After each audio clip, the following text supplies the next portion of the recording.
मैं दो भाइयों की एक दुल्हन, यह रात जानकर आपके भी होश उड़ जाएंगे, पैरों तले से ज़मीन निकल जाएगी। बिहार पूर्व की सच्ची कहानी। मेरा नाम रीमा है। मैं अपने माता पिता के साथ एक छोटे से गांव में रहती थी और मेरा बचपन एक डरावने सपने जैसा था। मेरी किस्मत ने मेरे साथ एक ऐसा खेल खेला कि मैं अपनी ज़िंदगी में आगे बढ़ने के बाद भी अपने अतीत को नहीं भूल सकती थी। मेरे माता पिता कभी नहीं चाहते थे कि मेरी ज़िंदगी बर्बाद हो जाए और मैं अपने ही घर में कैदी बनकर रह जाऊं। इसलिए मेरी माँ ने मुझे सब लोगों से छुपाकर मेरी बुआ के घर भेज दिया था। उनकी भी कोई संतान नहीं थी, इसलिए मेरी बुआ और फूफा ने मुझे अपनी सगी औलाद से भी बढ़कर समझा। मुझे पढ़ाया लिखाया और अपने पैरों पर खड़ा कर दिया। अब मैं शहर में ही एक कंपनी में जॉब कर रही थी। मैं बहुत कम बोलती थी। मुझे लोगों से ज़्यादा घुलना मिलना पसंद नहीं था। मैं सुबह को अपनी जॉब के लिए जाती और शाम को घर वापस आती थी। घर वापस आने के बाद मेरी बुआ मुझे खाना खिलाती और मेरे लिए चाय बनाती थी। फिर हम दोनों बातें करते और बातें करते करते कब समय निकल जाता हमें पता ही नहीं चलता था। फिर फूफा के ऑफिस से घर आने का टाइम हो जाता। वो भी जब ऑफिस से घर आते तो मेरे लिए कुछ ना कुछ लेकर ज़रूर आते थे। लेकिन मुझे जब भी अपने अतीत की याद आती तो मेरे पैरों तले से ज़मीन निकल जाती थी। लेकिन बुआ और फूफा के प्यार ने मुझे अपने अतीत को भुलाने पर मजबूर कर दिया था। अब मैं अपनी ज़िंदगी में आगे बढ़ने लगी थी। एक दिन हमारी कंपनी में एक नया मैनेजर आया। वह बहुत ज़्यादा हैंडसम और स्मार्ट था। ऑफिस की सारी लड़कियां उसके आगे पीछे घूमती रहती थीं, लेकिन वो किसी को भी नज़र उठाकर नहीं देखता था। एक दिन मुझे किसी काम से उस मैनेजर के केबिन में जाना पड़ा। मैंने दरवाज़ा खटखटाया। उन्होंने कहा, कौन है? अंदर आ जाइए प्लीज़। मैं घबरा गई और कहने लगी, सर मेरा नाम रीमा है। आपने मुझे ये फ़ाइल दी थी, लेकिन मुझे इसका पिछला रिकॉर्ड समझ नहीं आ रहा। क्या आप मेरी हेल्प कर देंगे? उन्होंने कहा, जी बिल्कुल, क्यों नहीं, मैं आपको सब कुछ समझा देता हूँ। वो फाइल देखकर मुझे काम समझाने लगे और मैं उनको देखने लगी। मेरी नज़र उनके ऊपर से हट ही नहीं रही थी। वो सच में बहुत ज़्यादा हैंडसम थे। इतनी देर में उन्होंने चुटकी बजाकर मुझसे कहा, हेलो रीमा, आप किसके ख्यालों में गुम हो गई? मैं अचानक से अपने ख्याल से बाहर आई और उनसे कहने लगी, जी सर, मुझे सब कुछ समझ आ गया। आप फिक्र ना करें, मैं सारा काम कंप्लीट कर दूंगी। मेरा दिल तो उस दिन से ही मैनेजर विनय की मोहब्बत में डूब गया, पर जैसे ही मुझे अपने अतीत की याद आती मैं डर जाती थी। मैं अपनी बुआ से अपनी हर बात शेयर करती थी। उनके अलावा मेरा कोई और नहीं था, इसलिए वह मेरी सबसे अच्छी दोस्त भी थी। जब मैंने उन्हें सब कुछ बताया तो वह मुझे समझाने लगी, अब तुम्हारी ज़िंदगी यही है, तुम अपने अतीत को भूल जाओ और अपने जीवन में आगे बढ़ो। लेकिन मेरे कदम डगमगाने लगते थे। मुझे कुछ भी समझ नहीं आ रहा था। इसी तरह दिन गुजर रहे थे। विनय अब मुझ पर बहुत भरोसा करने लगे थे, क्योंकि मैं अपना काम बहुत ईमानदारी से करती थी। वो कंपनी की हर बात मेरे साथ शेयर करने लगे थे। एक दिन मैं उनके केबिन की तरफ जा रही थी। मैं उन्हें देखकर दंग रह गई। वो शायद कुछ सोच रहे थे और दिल ही दिल में मुस्कुरा रहे थे। उनको देखकर मेरी नज़र उन पर ही ठहर गई और मैं भी मुस्कुराने लगी और सोचने लगी कि काश जैसा मैं सोच रही हूँ वैसा ही हो। जो मेरे दिल में है वही इनके दिल में भी हो। मैं वहाँ खड़ी खुद से ही बातें कर रही थी। आज बुआ के यहाँ कुछ मेहमान आ रहे थे। फूफा ने अपने कुछ फ्रेंड्स को बुलाया था। इस वजह से मैं भी आज ऑफिस से जल्दी घर आ गई थी। मैंने आकर देखा तो मेरा मोबाइल नहीं था। बुआ ने मुझसे पूछा कि क्या हुआ, तुम परेशान क्यों हो? मैंने उन्हें बताया कि मेरा मोबाइल नहीं दिख रहा है। तो वो मुझसे कहने लगी कि तुम कॉल करके देख लो। मैंने घर के नंबर से कॉल की तो मेरा फ़ोन किसी ने उठाया। आवाज़ सुनकर मेरा दिल खुश हो गया। मैंने कहा, सर आप? बताया कि मैं अपना मोबाइल जल्दबाजी में उनके केबिन में ही छोड़ गई थी। वह कहने लगे कि मैंने तुम्हारा मोबाइल अपने पास रख लिया है, तुम कल ऑफिस आओ तो ले लेना। मैंने कहा, ठीक है सर, थैंक यू। वह कहने लगे कि इसमें थैंक यू की कोई बात नहीं। अगले दिन जब मैं ऑफिस में अपना मोबाइल लेने सर के केबिन में चली गई और उन्होंने मेरे हाथ में मोबाइल के साथ साथ एक लेटर भी दिया। यह देखकर मैं घबरा गई और बिना कुछ कहे जल्दी से उनके केबिन से बाहर आ गई। बाहर आने के बाद मैं अपने काम में लग गई और सोचने लगी कि पता नहीं इस लेटर में क्या है जो उन्होंने मुझे दिया है। जैसे तैसे शाम हुई और जब मैं ऑफिस से घर आई तो मैंने कमरे में आकर वह लेटर पढ़ा। उसको पढ़ने के बाद तो मेरे पसीने छूटने लगे। मैं बहुत ज़्यादा घबरा गई थी। लेटर में तो विनय सर ने अपनी मोहब्बत का इजहार किया था। एक तरफ मुझे खुशी हो रही थी कि जैसा मैंने सोचा था वैसा ही हो रहा था।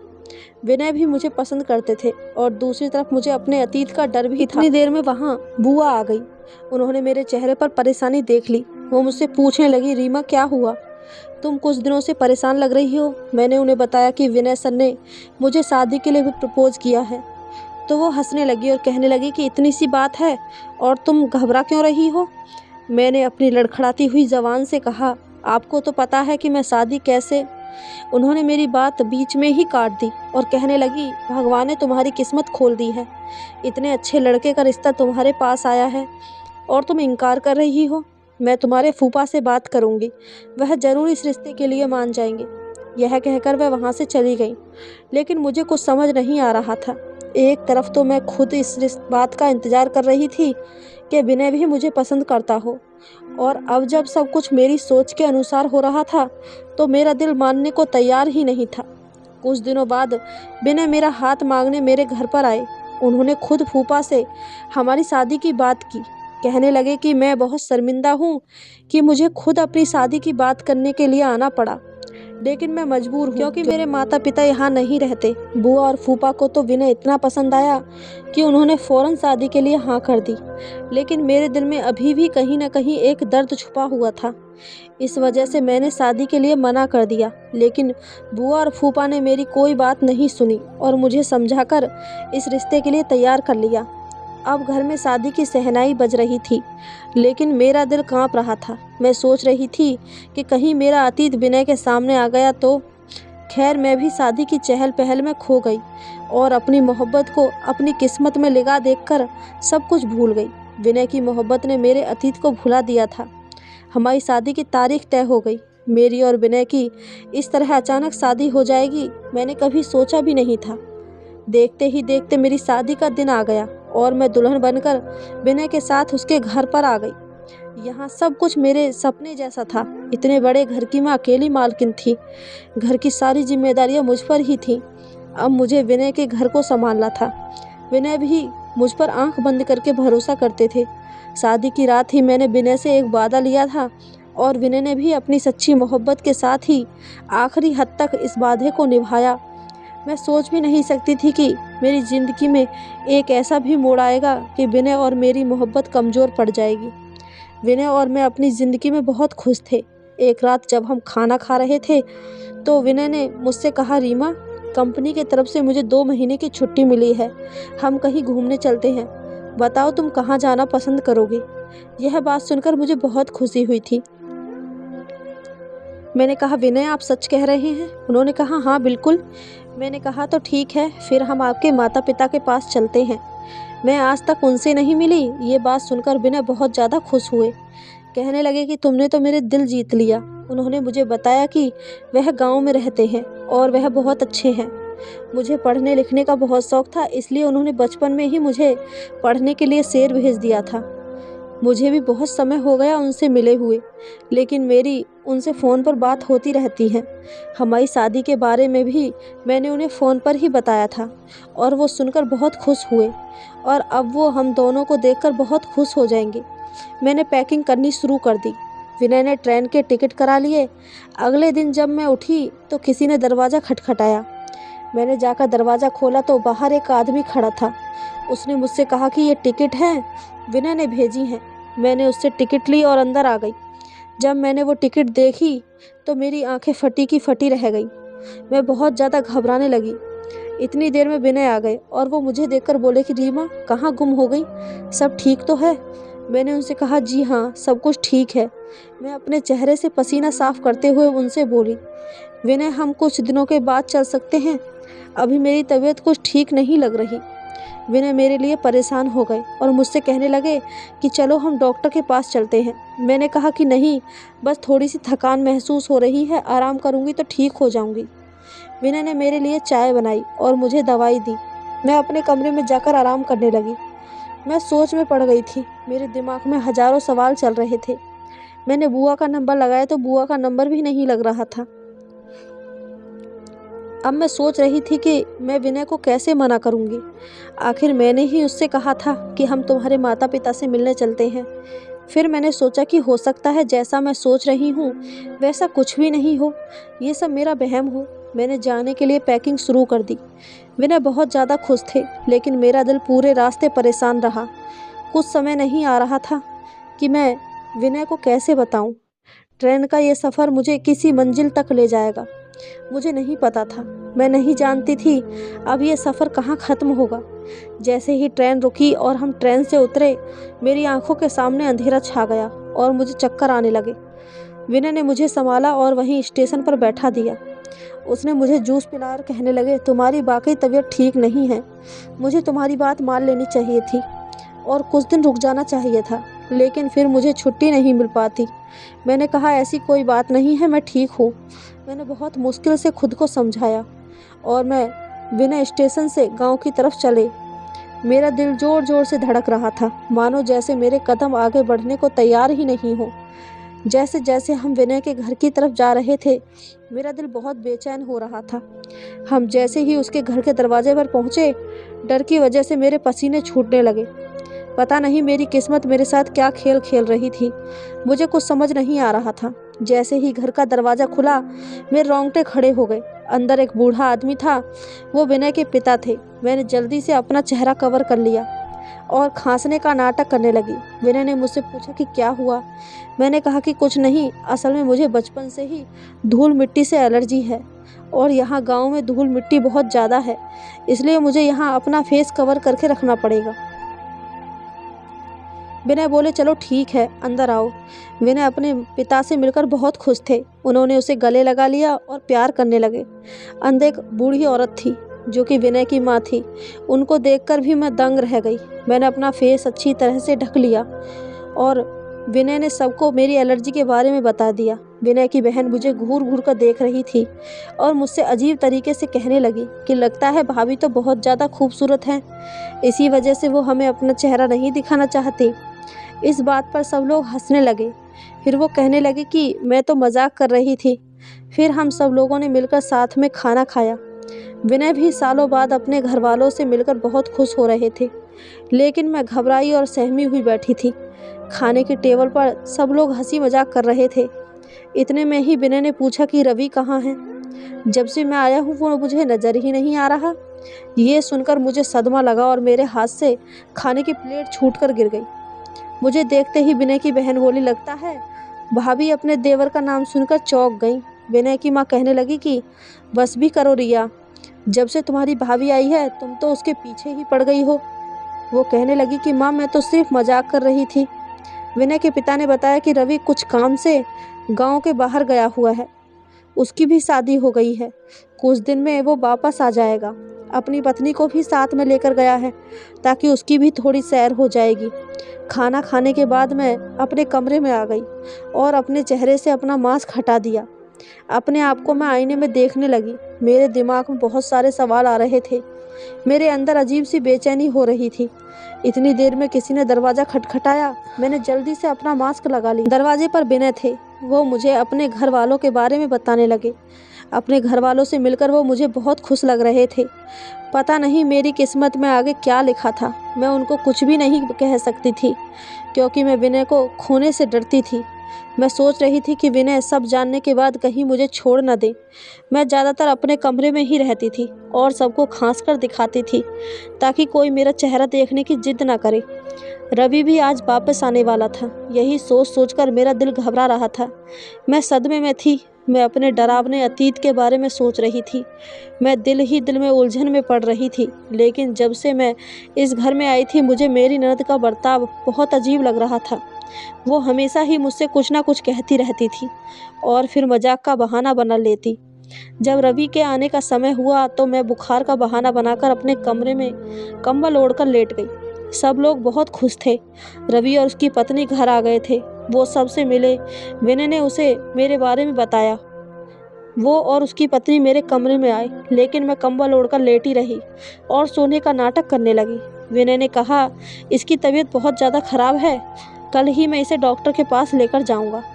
रवि ने कहा कि कोई बात नहीं, आप भाभी को आराम करने दें, हम भाभी से बाद में मिलेंगे।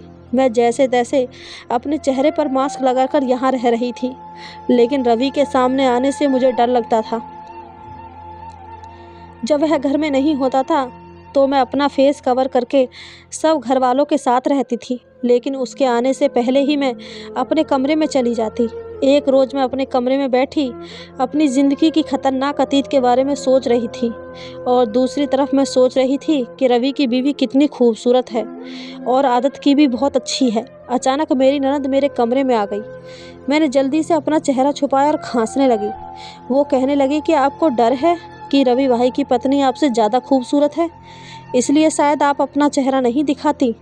पता नहीं वो मुझसे इस तरीके की बातें क्यों करती रहती थी। मैंने उनसे कहा कि नहीं, ऐसी कोई बात नहीं है, कुछ दिन में मेरी दवाई का कोर्स कंप्लीट हो जाएगा और मेरी एलर्जी ख़त्म हो जाएगी, फिर मैं अपना फेस कवर करना बंद कर दूंगी। फ़िलहाल तो मैंने उसे ये बात कहकर टाल दिया था, लेकिन उसकी बातों ने मुझे सोच में डाल दिया था। मैं सोच रही थी कि उसे मेरी सच्चाई तो पता नहीं चल गई। इतने में विनय आ गए और मुझसे पूछने लगे, तुम्हारी तबीयत कैसी है?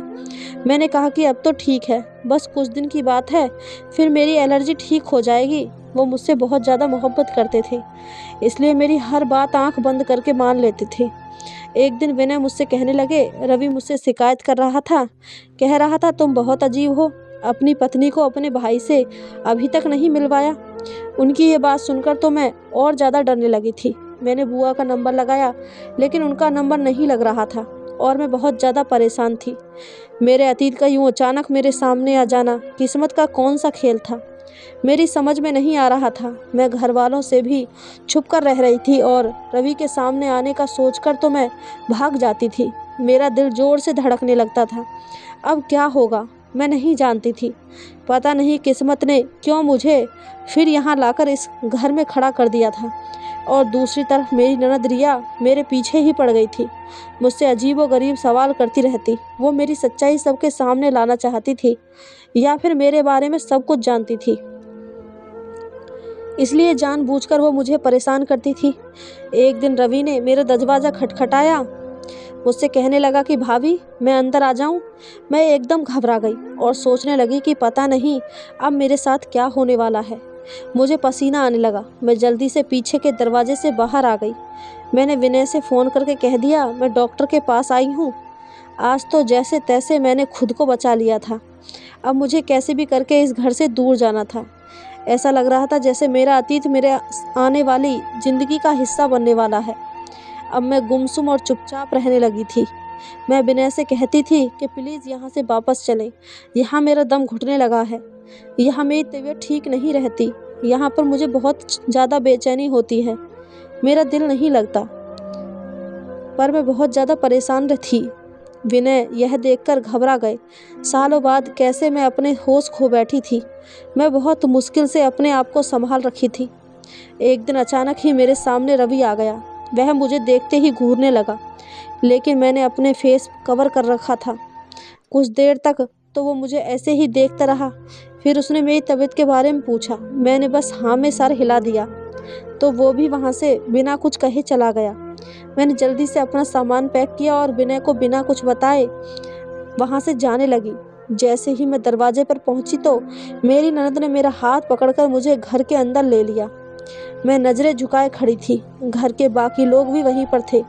ऐसा लग रहा था कि मैं एक मुजरिम हूँ। रिया कहने लगी, मेरे दोनों भाइयों की एक ही दुल्हन, इसकी क्या वजह थी? ये जानकर आपके होश उड़ जाएंगे। उसकी बात सुनकर मैं चीख पड़ी और कहने लगी कि नहीं, ऐसा कुछ नहीं है, ये झूठ बोल रही है।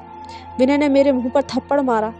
मैं रोने लगी थी। मैं किस्मत के हाथों मजबूर थी, क्योंकि अब मेरा सच सबके सामने आने वाला था। विनय ने कहा, ये क्या कह रही है? आखिर सच क्या है? इसकी बात का क्या मतलब है? मैं सिसकियों के साथ रोने लगी और मैंने अपने चेहरे से मास्क हटा दिया। मैं रवि की तरफ देखने लगी।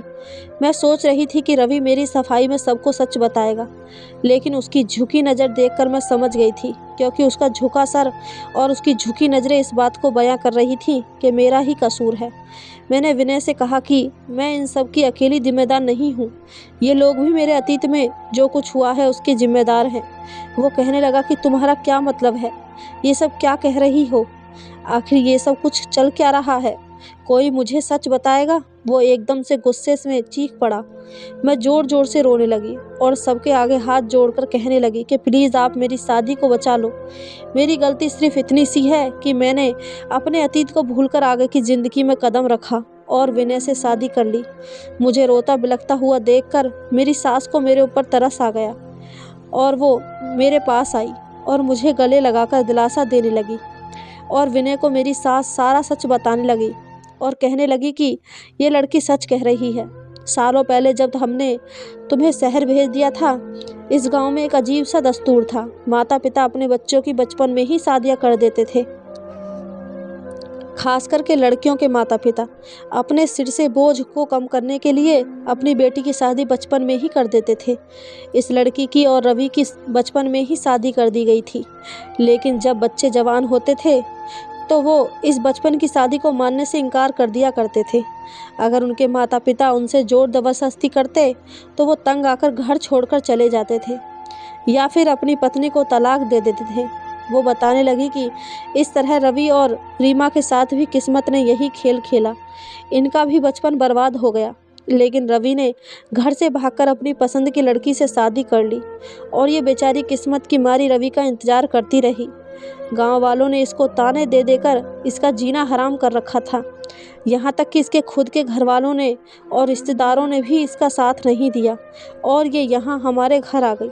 लेकिन हमने यहाँ भी इसको चैन से जीने नहीं दिया और कुछ दिन बाद रवि ने भी इसको भुला दिया और कहने लगा मेरा इससे कोई रिश्ता नहीं है और हमने इस लड़की को यहाँ से धक्के देकर निकाल दिया। ये बेचारी दर दर की ठोकरें खाती रही। फिर मैंने विनय को आगे का सच बताया कि इसके बाद मेरी माँ ने मुझे बुआ के पास शहर भेज दिया और मुझे अपनी कसम दी कि मैं अपने अतीत को भूलकर अपनी किस्मत ज़िंदगी में आगे बढ़ जाऊंगी और कभी भी सच को किसी के सामने नहीं बताऊंगी। विनय कहने लगा कि इतना बड़ा सच तुमने मुझसे क्यों छुपाया? ये सब लोग तुम्हारे गुनहगार हैं, लेकिन तुम मेरी गुनहगार हो। मैंने तो तुमसे सच्ची मोहब्बत की और तुमने मुझे कुछ भी बताना ज़रूरी नहीं समझा। और तो और तुम मेरे भाई की पहली पत्नी हो। ये सब कुछ जानकर तुम कैसे मेरे साथ रह सकती थी? तुमने अपने साथ साथ मुझे भी पाप का भागीदार बना लिया। जब तुम्हारी पहले शादी हो गई थी तो तुम मुझसे शादी कैसे कर सकती थी? ये सुनकर मैंने रवि की तरफ देखा। वो कुछ सोचने लगा और बहुत घबरा गया। मेरे और रवि के अलावा रिया भी ये सारा सच जानती थी। मैंने रिया को घूर कर देखा। इतनी देर में रवि की पत्नी ने उसे जोर से थप्पड़ मारा और कहने लगी, ये सब चल क्या रहा है? तुमने मुझे धोखा दिया। धोखे से मेरे साथ तुमने शादी की। मैं तुम्हें डिवोर्स दे दूंगी। रिया रोने लगी और कहने लगी कि आप सब लोग मुझे माफ़ कर दे, सारी गलती मेरी है। मैंने शुरू में ही भाभी का चेहरा देख लिया था और उसको पहचान लिया था। मैं उनका सच घर वालों के सामने लाकर उनसे बदला लेना चाहती थी। मैं रिया को देखने लगी और सोचने लगी कि पता नहीं ये कौन सा सच बताने वाली है। वह कहने लगी कि रीमा का भाई और मैं एक दूसरे से प्यार करते थे और शादी करना चाहते थे, लेकिन रवि और रीमा की शादी ने सब कुछ बर्बाद करके रख दिया। इन दोनों की वजह से हमारी भी शादी नहीं हो सकी।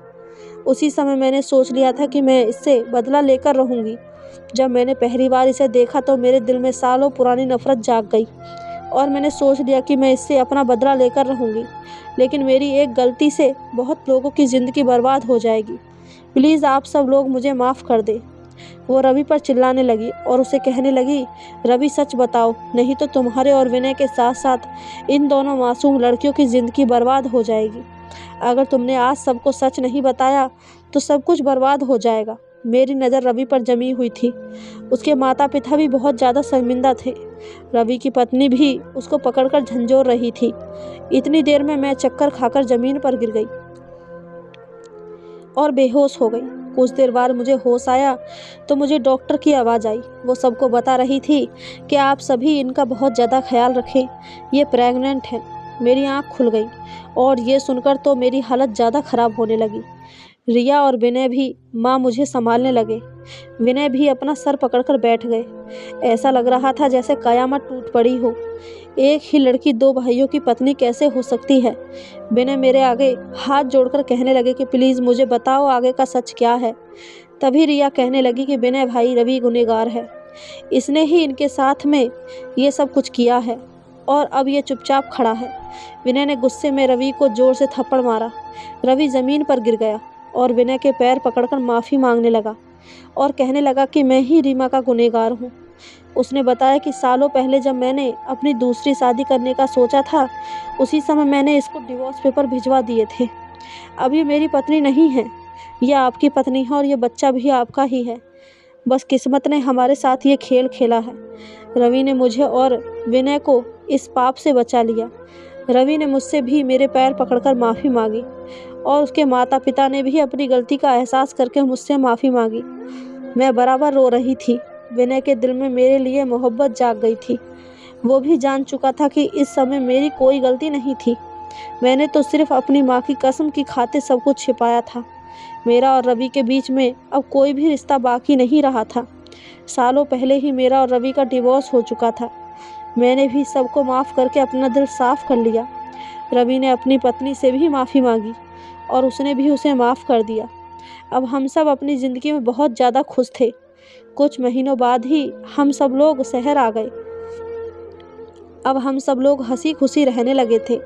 मैंने एक बेटी को जन्म दिया था और रवि के घर में भी एक बेटा पैदा हुआ था। विनय के माता पिता को अपनी गलतियों का बहुत ज़्यादा एहसास था, इसलिए उन्होंने सोचा था कि वो अपने पोता पोती को पढ़ा लिखा कर गाँव के रीति रिवाज से दूर ही रखेंगे और हो सकेगा तो गाँव के इस रीति रिवाज को ख़त्म कर देंगे ताकि आने वाले बच्चों की ज़िंदगियाँ बर्बाद ना हो सकें।